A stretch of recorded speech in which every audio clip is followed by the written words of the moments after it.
사람은 누구나 눈물을 흘려본 경험을 가지고 있습니다.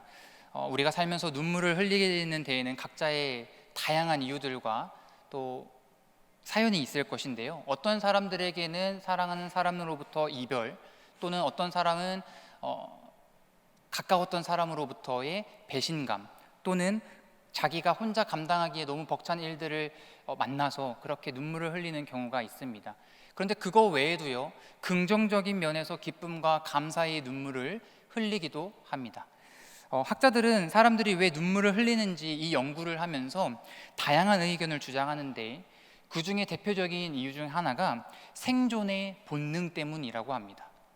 만약 사람이 눈물을 흘리지 않고 그냥 참고 버티기만 한다면 극심한 스트레스를 받게 되고, 이 소용돌이치는 그 감정 상태를 이 평안한 상태로 안정화하는 데에 엄청난 에너지를 소모하게 된다라는 거예요. 이러한 현상이 인간의 생존에 지대한 영향을 미치기 때문에 인간은 눈물을 흘린다고 합니다. 그러니까 눈물 자주 흘린다고 해서 울보라고 놀리면 안 되는 거였어요.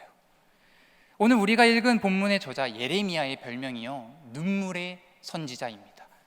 그가 이러한 별명을 가질 수 있었던 것은 그가 당시에 살고 있었던 그 시대에 사역하던 그 시대가 굉장히 비통한 때였기 때문입니다. 하나님의 심판의 예언대로 남유다가 바벨론에 의해서 완전히 멸망을 당한 거예요. 수많은 사람들이 비참하게 죽었고, 수많은 사람들이 포로로 끌려가서 노예가 되고 약탈당했습니다. 겁탈당했습니다. 심지어 먹을 것이 없는 그 가난과 기근 속에서 부모가 자녀를 잡아먹는 일도 있었습니다. 그런데 이런 것들은 외부적인 환경들이었고요, 예레미야가 그렇게 눈물을 흘릴 수밖에 없었던 이유 중 하나는요, 그런 상황 속에서 하나님의 말씀을 전해야 했기 때문입니다. 아무리 말씀을 전해도 죄에서 돌이키지 않는 그 유다 백성을 바라보면서 예레미야는 하나님의 마음으로 애통하며 눈물을 흘렸다라는 거예요. 여러분, 이 눈물의 결정체가 무엇이냐면 오늘 우리가 묵상하고자 하는 이 예레미야 애가서의 말씀입니다. 예레미야 애가서는 BC 586년, 그러니까 남유다가 멸망을 당하고 그 처절한 예루살렘 성을 바라보면서 그 예레미야가 지은 슬픈 노래예요. 애가라고 하죠. 그 이름 그대로요, 슬플 애자와 노래 가를 사용하면서 슬픈 노래, 탄식시라고도 합니다. 예레미야는 개인적이고 민족적으로 극심한 고난과 고통 중에 자신이 겪은 그 고난, 그 고통을 슬픈 노래로 표현했습니다. 우리가 지금 이 배경을 가지고 함께 말씀을 살펴보려고 하는데요, 우리가 함께 읽은 이 애가 3장 19절에서 26절까지의 말씀은 애가의 그 5장 중에서 정중앙 가운데에 위치하고 있고, 또 3장에서는요 중요한 전환을 이루는 말씀입니다. 예레미야가 3장을 시작하면서 이렇게 선포하고 있어요. 1절 말씀 읽어보겠습니다. 시작. 나로다. 아멘. 고난당한 자가 지금 누구라고 얘기합니까? 예레미야 자신이래요. 지금 이스라엘 백성이 죄를 범해서 하나님으로부터 심판을 당하고 고난을 당하고 있습니다. 그런데 예레미야는 이 모든 심판과 고난이 나에게 임한 심판이고 나의 고난이라고 지금 고백하고 있는 거예요. 자기가 지금 다 떠안고 있는 겁니다. 그리고 1절부터 18절까지 예레미야가 어떤 고난을 당했는지 집약적으로 기록하고 있는데, 우리가 이것을 자세히 살펴보지는 않겠지만 굉장히 적나라한 고통들을 기록하고 있습니다. 육체적인 고통, 정신적이고 심리적이고 영혼의 고통, 이런 혼란들, 이런 것들을 당했다라는 거예요. 여러분, 지금 이 고난의 주체자가 누구입니까? 이 고난을 허락하신 분이 누굽니까? 하나님이세요. 하나님의 진노에 의해서 이러한 고난을 예레미야가 당하고 있는 것입니다. 그래서 18절에 예레미야가 뭐라고 고백하냐면요, 나의 힘과 소망이 끊어졌다, 이렇게 고백합니다. 힘이 빠지고 소망이 잃었다. 이거 무슨 의미일까요? 다른 말로 하면 번아웃이 왔다는 거예요. 그런데 어쩌면 이 번아웃을 넘어서 내가 살아갈 이유조차 찾지 못하고 있는 그런 절망 가운데에 지금 예레미야가 빠져 있다라는 것입니다. 근데 여러분, 오늘 우리가 읽은 본문의 시작 19절부터는요 반전이 일어나기 시작합니다. 그 깊은 절망 가운데에 하나님의 빛이 비춰지고 그 고난 가운데에 소망의 빛이 예레미야에게 드리워지기 시작한 거예요. 그 비결이 무엇인지 우리 한번 살펴보겠습니다. 우리가 고난 중에서도 소망으로 살아갈 수 있는 그 영적인 비결, 그 첫 번째는요, 고난을 토로하면서도 언약을 붙잡는 기도를 했다는 것입니다. 우리의 슬픔과 고난을 토로하면서도 놓쳐서는 안 되는 것, 그것은 하나님의 언약을 붙잡는 기도입니다. 우리 다 같이 에가서 3장 19절에서 20절 읽어보겠습니다. 시작. 내 고초와 마음이 그것을 기억하고 낙심이 되오나. 자, 여기 보니까 19절과 20절에 각각 기억하다라는 동사가 나오죠. 그런데 이 기억하다의 주체자가 다 달라요. 19절에서는 기억하소서라고 하는 게 하나님께 기억해달라고 한 겁니다. 반면에 20절에 기억하다는요, 스스로 예레미야가 자기 스스로 기억하겠다라는 거예요. 여러분, 예레미야가 자신이 당한 이 고난을 기억할 때는요, 그의 고난은요 2중 3중 계속 이렇게 겹쳐 있었습니다. 쌓여왔습니다. 고초와 재난, 쑥과 담즙, 자신과 민족이 당한 고통을 은유적으로 지금 표현을 한 거예요. 그리고 20절에 그것을 스스로 기억할 때 결론을 어떻게 내렸냐? 내가 낙심이 되오나. 이 말은 내가 무너져 내렸다라는 거예요. 여러분, 인간이 스스로 자신의 고난을 기억할 때 내리는 그 결론은요, 그 상황을 직시하고 받아들이기보다 영원히 무너져 내리는 겁니다. 낙심이 되는 거예요. 그 고난과 고통을 스스로 감당하기에는 너무나 벅차고 그렇기 때문이에요. 그런데 하나님의 기억하심은 달라요. 여기서 기억하다라는 단어가 하나님을 주체로 사용했을 때는요, 단순히 기억하다라는 의미를 넘어서 하나님의 적극적인 개입과 도움을 요청하는 의미로 사용하고 있습니다. 그렇다면 하나님은 어떻게 적극적으로 개입하시고 도움을 주시는가? 그의 언약에 대한 말씀, 언약에 기초하여서 그것을 수반하는 행동으로 하나님의 기억하심을 드러내신다라는 겁니다. 이게 무슨 의미인지 우리 말씀을 통해 살펴보겠습니다. 창세기 8장 1절의 말씀 읽어볼까요? 시작. 하나님이 노아와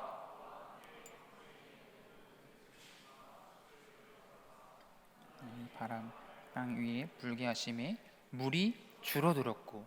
자, 지금 이 본문은 어떤 상황입니까? 하나님께서 세상의 죄악을 보시고 물로 심판하신 거죠. 그리고 나서 하나님께서 무엇을 기억하십니까? 홍수 심판을 회상하셨다는 것이 아니에요. 그 심판 가운데 노아와 맺은 언약을 기억하셨다라는 겁니다. 그래서 그 언약에 기초하여서 홍수를 멈추게 하고 물이 줄어들도록 하나님이 행동하심으로 그들을 구원으로 이끌었다는 의미가 바로 기억하심입니다. 말씀을 하나 더 보겠습니다. 출애굽기 2장 24절의 말씀 같이 읽어봅니다. 시작. 하나님이 야곱에게 세운 그의 언약을 기억하사. 자, 여기서 하나님의 기억하심은 무엇입니까?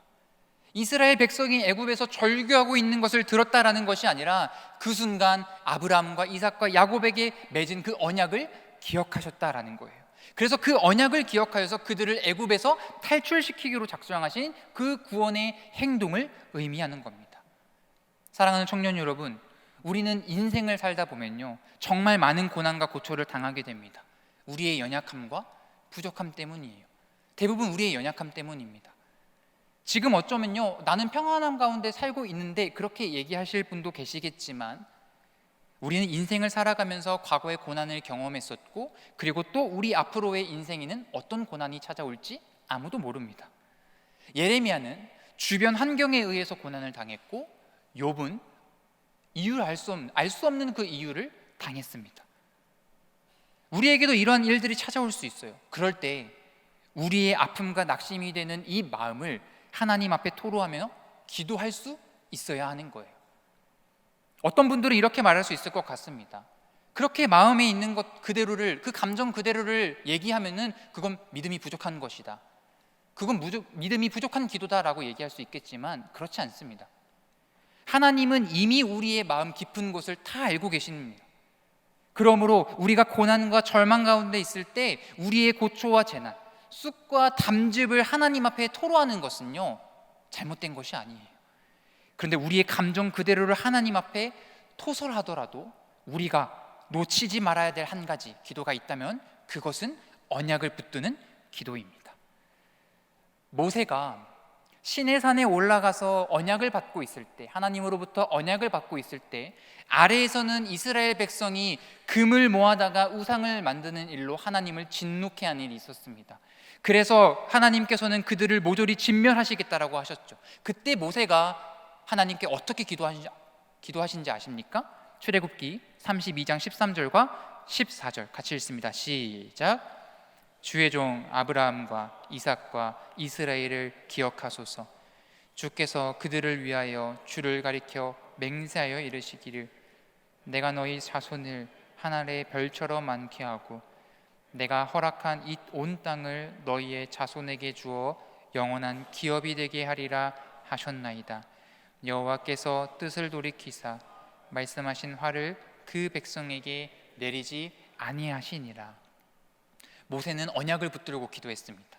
하나님께서 아브라함과 이삭과 야곱에게 하셨던 자손을 별처럼 많게 하시고 온 땅을 너희에게 주겠다고 하신 그 약속을 붙들고 기도했습니다. 그때 하나님께서 그 언약을 기억하시고 이스라엘을 향한 그 진멸을 거두셨어요. 그렇다면 우리에게는 어떤 언약의 기도를 드릴 수 있겠습니까? 때로는 우리가 너무 힘들고 고통스러워서 신음소리조차 나오지 않을 때가 있잖아요. 그때 여러분의 입술에 무엇을 고백하십니까? 간절하게 주님 이름 그 두 글자 주여라고 얘기하는 것도 너무 힘들지 않습니까? 그런데 그 두 글자 주여라고 하는 그 간절함 속에서도요, 나는 당신의 종입니다. 당신은 나의 주인이십니다. 당신은 나의 아버지시고 내가 주님의 자녀입니다 라는 그 고백이 우리를 고난에서 소망으로 인도하신다는 사실을 여러분 믿으시길 바랍니다. 우리 중에 절망과 낙심 가운데 계신 분이 계십니까? 이 시간 우리의 마음 깊은 곳에 있는 그 아픔을 하나님 앞에 토로하시되 여러분 언약의 기도가 빠지지 않고 주님 나를 불쌍히 여기소서 나는 주님의 자녀입니다 라고 고백할 수 있도록, 그래서 그 기도를 통하여서 우리가 고난 중에도 새로운 소망의 자리로 나아가는 저와 여러분이 되길 주님의 이름으로 축복합니다. 두 번째로 우리의 고난과 슬픔 속에서도 소망으로 나아갈 수 있는 비결과 그 원리는요, 여호와의 성품을 생각하기로 결단하는 것입니다. 에가서 3장 21절은 에가 이 전체 본문에서 그 전환을 이루는 아주 중요한 본문이라고 할 수 있는데 21절의 말씀 같이 읽어볼까요? 시작. 이것을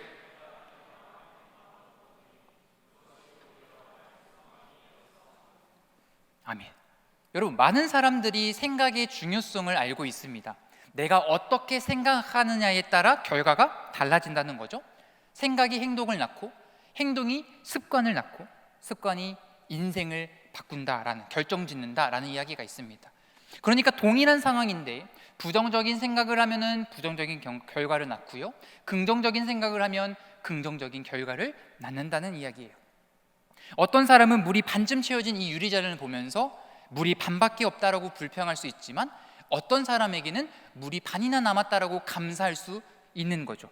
그러면 불평하는 사람은 그 순간을 불행으로 만들어가는 것이고 어떤 사람이 감사한 사람은 그것을 행복으로 자신을 이끌어간다라는 차이가 있습니다. 지금 우리가 읽은 이 21절에서 예레미야는 어떤 생각을 품고 어떤 생각으로 지금 생각을 전환하고 있습니까? 자, 21절 말씀 다시 보시면요, 이것을 내 마음에 담아두기로 결단했다 했습니다.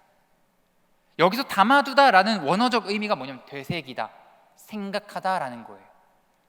예레미야는 철저히 무너진 그 예루살렘 도성을 바라보면서 낙심되었습니다. 힘과 소망을 잃어버렸습니다. 그런데 이제 이것을 마음에 되새기고 생각하면서 전환이 이루어진 거예요. 그런 생각이, 그가 생각한 이것이 무엇입니까? 22절과 23절에 그게 기록되어 있는데 같이 읽어봅시다. 시작. 여호와의 인자와 긍휼이 무궁하심으로 아니함이니이다. 이것들이 아침마다 새로우니 주의 성실하심이 크시도소이다. 잠시 본문을 계속 띄워주시겠습니까? 자, 지금 예레미야는요, 영원하시고 무궁하신 여호와의 성품을 마음에 담아두기로 결정했습니다. 여호와의 인자가 무엇입니까? 여러분, 헤세드입니다. 하나님의 언약적인 사랑. 하나님의 언약적 관계 안에서 자신의 백성에게 보이시는 신실하신 사랑. 감정적인 사랑을 뛰어넘어서요, 하나님께서 그의 백성에게 베푸시는, 변함없이 베푸시는 자비와 은혜를 의미합니다. 또 있죠? 긍휼이라는 단어입니다. 긍휼이라는 것은 히브리어로 라하밈이라는 건데 자궁이라는 의미를 갖고 있습니다. 여러분, 하나님의 긍휼을 인간 편에서 가장 밀접하게 이해할 수 있는, 설명할 수 있는 감정이 바로 이 자녀를 향한 어머니의 모성애입니다. 우리 하나님은요, 공의의 하나님이시기 때문에 우리의 죄악을 심판하십니다. 그러나 동시에 우리 하나님은 긍휼의 하나님이시기 때문에 자녀를 향한 이 애정을 끊을 수 없는 분이세요. 하나님의 언약적인 사랑과 우리를 향한 이 긍휼은요, 지금 무궁하시다라고 하셨습니다. 날마다 새로운 거예요. 내가 잘못했다라고 해서 이 인자와 긍휼이 끊어지는 것이 아닙니다. 어제 지은 죄 때문에 나 오늘 국물도 없겠구나라고 해서 문 밖을 나갔지만 날마다 새로우신 그 하나님의 인자와 긍휼로 만나와 메추라기의 그 풍성함이 우리를 기다리고 있는 거예요. 또한 주의 성실하심이 크시다고 했습니다. 여기서 성실하다라는 것은 신실하다라는 의미예요. 여러분, 사도 바울이 자신의 죽음을 앞두고 기록한 서신이 디모데후서입니다. 바울의 유언과도 같은 말씀인데, 사도 바울이 이 편지를 기록하면서 자신의 삶을 돌아보면서 이렇게 기록했습니다. 디모데후서 2장 13절의 말씀 같이 읽어볼까요? 시작. 주는 항상 미쁘시니 자기를 부인하실 수 없으시니라. 여기서 미쁨이라는 단어가 신실하다라는 의미예요. 바울이 사도로 살아가면서 열심히 산다라고 생각했습니다. 그런데 돌아보니까 자기의 부족함, 자기의 연약함이 가득했던 거예요. 그때 고백하는 겁니다. 내가 여기까지 올 수 있었던 것은 나의 미쁨이라고 할 수 없다. 이것은 우리 주님의 미쁨 때문이다. 주님의 신실함 때문이라고 지금 고백하고 있는 거예요. 사랑하는 청년 여러분, 우리의 참 소망의 근원이 무엇입니까? 그것은 오직 영원하시고 무궁하신 여호와의 성품인 줄을 믿습니다. 이러한 하나님의 성품을 고백했던 예레미야나 바울에게 있어서 공통점이 있습니다. 그게 뭐냐면요, 두 사람은 모두 이 하나님의 성품을 글로 배운 사람이 아니라 삶에서 그 성품을 경험한 사람들이라는 거예요. 그러니까 이와 같은 고백을 할 수 있었던 겁니다. 우리에게는 이러한 하나님의 성품이 경험되어지고 있습니까? 어쩌면 우리는요, 하나님을 알지 못하고 하나님에 대해서만 알고 있는 건 아닙니까? 하나님에 대하여 아는 것과 하나님을 아는 것에는 엄청난 차이가 있습니다. 하나님을 아는 것은 그 믿음과 신앙 고백이 분명해요. 왜냐하면 자기가 직접 그것을 경험했기 때문이죠. 그래서 어떤 어려움과 도전이 있더라도요, 크게 흔들리지 않습니다. 우리가 마음에 되새기고 품어야 될 것, 인간적인 의지나 어떤 긍정적인 생각 정도가 아니라 결코 변하지 않으시는 영원한 하나님의 성품입니다. 우리 허그 청년들이 이 하나님의 성품을 지식의 차원에서만 머무르지 않기를 바랍니다. 우리 삶의 현장에서 이 성품을 붙잡고 나아갈 때 우리의 고난이 하나님의 은혜 가운데 참 소망으로 나아가게 되길 주님의 이름으로 축복합니다. 마지막 세 번째입니다. 고난과 슬픔 가운데 소망으로 나아갈 수 있는 비결, 그 세 번째는요, 우리의 기업이 되시는 여호와를 바라고 기다리는 겁니다. 24절과 26절까지 우리 교독하겠습니다. 제가 먼저 읽습니다. 내 심령에 이르기를 여호와는 나의 기업이시니 그러므로 내가 그를 바라리라 하도다. 기다리는 자들에게나. 같이 읽습니다. 사람이 여호와의 구원을 바라고 잠잠히 기다림이 좋도다. 여러분, 이 짧은 세 절 속에서 바라다, 기다리다라는 동사가 각각 두 번씩 지금 등장하고 있습니다. 여기서 바라다와 기다리다라는 의미는 다르죠. 뉘앙스의 차이는 있지만 굉장히 밀접한 연관을 갖고 있는 동사들입니다. 자, 바라다의 의미는 확신 가운데 소망으로 바라는 거고요, 기다림은 인내를 가지고 끝까지 참는 거예요. 근데 이 두 개가 어떻게 연결되냐면, 내가 확신한 확신 가운데 그 소망을 바라다 보니까 그것을 끝까지 인내하며 참고 기다리게 되는 것입니다. 자, 그렇다면 예레미야가 소망 가운데 바라고 끝까지 인내하며 기다렸던 그 대상이 뭘까요? 무엇을 바라고 기다린 겁니까? 그것이 바로 24절에 나와 있습니다. 여호와는 나의 기업이시니. 여호와는 나의 기업이 되신다라는 의미가 어떤 의미일까? 우리가 민수기 18장 20절의 말씀에서 찾아보겠습니다. 같이 읽어볼까요? 시작. 여호와께서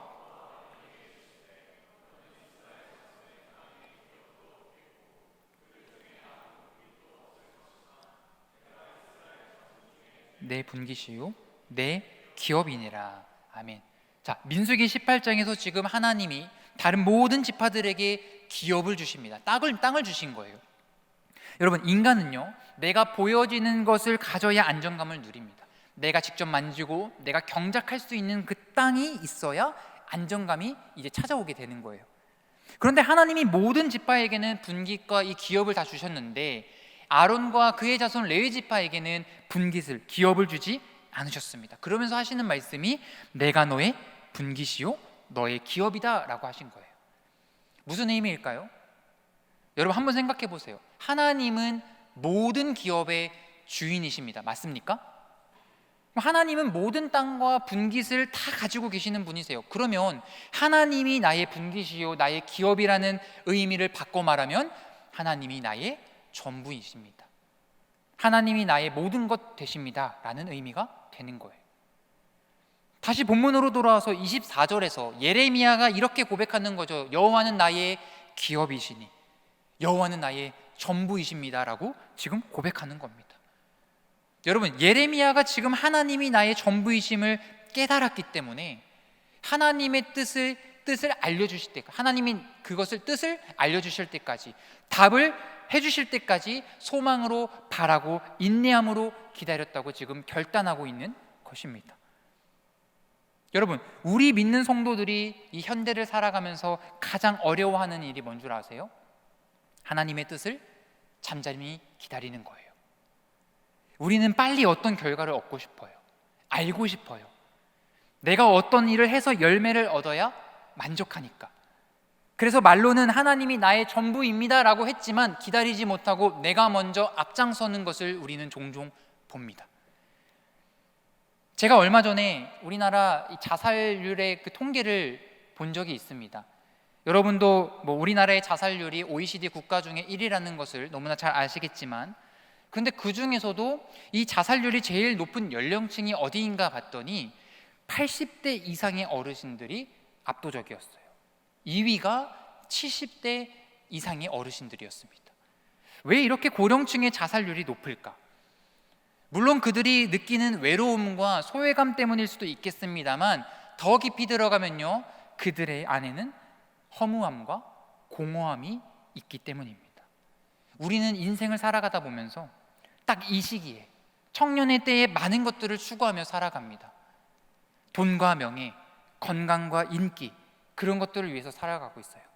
그런데 인기와 돈, 명예와 건강, 여러분 이런 거 우리가 끝까지 챙기고 가져갈 수 있겠습니까? 그게 영원히 유지될 수 있는 것들인가요? 아무것도 없어요. 그러니까 그것들을 기업 삼아 살아가면요, 결국은 허무함과 공허함 뿐이라는 것입니다. 그런 것들은 우리에게 소망이 되어주지 못합니다. 그런데 하나님이 나의 기업이심을 믿고 그분이 나의 전부이심을 고백하며 기다린다면 어떻게 될까요?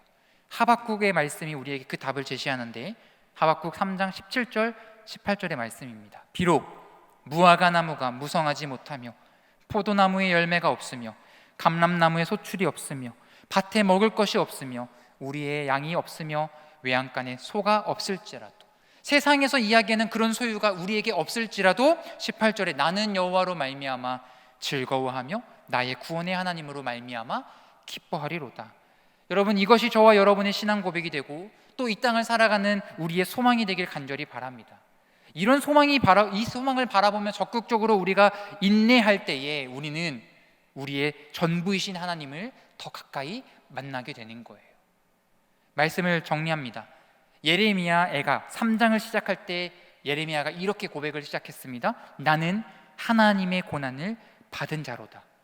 그 고난 가운데 예레미야는 힘과 소망을 잃어버렸습니다. 그런데 하나님이 이 예레미야의 고난과 눈물 속에서 소망으로 인도하셨습니다. 여러분, 우리가 여기서 기억할 것은 하나님은 우리를 고난과 그 슬픔에서 소망으로 인도하시는 게 그게 다가 아니라는 사실입니다. 하나님의 은혜와 계획하심은요, 우리가 상상할 수 없을 정도로 너무나 크십니다. 하나님이 예레미야를 소망 가운데 인도하셨을 뿐만 아니라 그를 다시 세우셔서 그를 소명의 자리로 인도하셨습니다. 오늘 본문 이후의 말씀인데 에가서 3장 33절을 읽어볼까요? 시작. 주께서 본심이 아니시로다. 자, 예레미야는 3장 앞부분에서 모든 소망을 잃어버렸습니다. 살아갈 이유조차 몰랐어요. 그런데 그가 하나님의 은혜와 감사를 깨닫고 다시 일어나서 하나님의 본심을 지금 선포하고 있는 거예요. 하나님의 본심은 우리를 근심하게 하고 고생하게 하심이 아니라 우리가 다시 하나님 앞에 돌아와서 그분과 함께 거하게 하시는 것, 그것이 하나님의 본심이다. 이걸 선포하고 있는 거예요. 그래서 예레미야는 이후에 완전히 무너진 그 예루살렘 땅에서 그 남아있는 자들을 향해 선포합니다. 주님께 돌아와 회개하라. 무너졌던 예레미야에게 소망이 생기자 하나님의 말씀을 선포하는 그 본인의 선지자의 본업을 다시 회복하게 되었습니다. 우리 가운데 소망을 바라보기보다 고난과 슬픔과 낙심의 문제 앞에 넘어져 계시는 분 계십니까? 나의 환경과 나의 상황을 바라보지 마시고 모든 것을 이기시고 내 문제보다 강하신 그 주님의 성품을 바라볼 수 있는 저와 여러분이 되길 간절히 소망합니다. 우리를 향한 언약 그거 붙잡고 하나님이 나의 전부라고 고백하며 나아갈 때에 하나님이 우리를 소망으로 인도해 주실 뿐만 아니라 지쳐있는 우리를 다시 한번 일으켜 세워주셔서 우리를 소명의 자리, 그 사명의 자리로 인도해 주실 줄 믿습니다. 그렇게 이끌어 주실 그 주님을 기대하면서 내일부터 있을 우리 한 주의 시작을 승리하는 저와 여러분이 되길 주님의 이름으로 축복합니다. 아멘.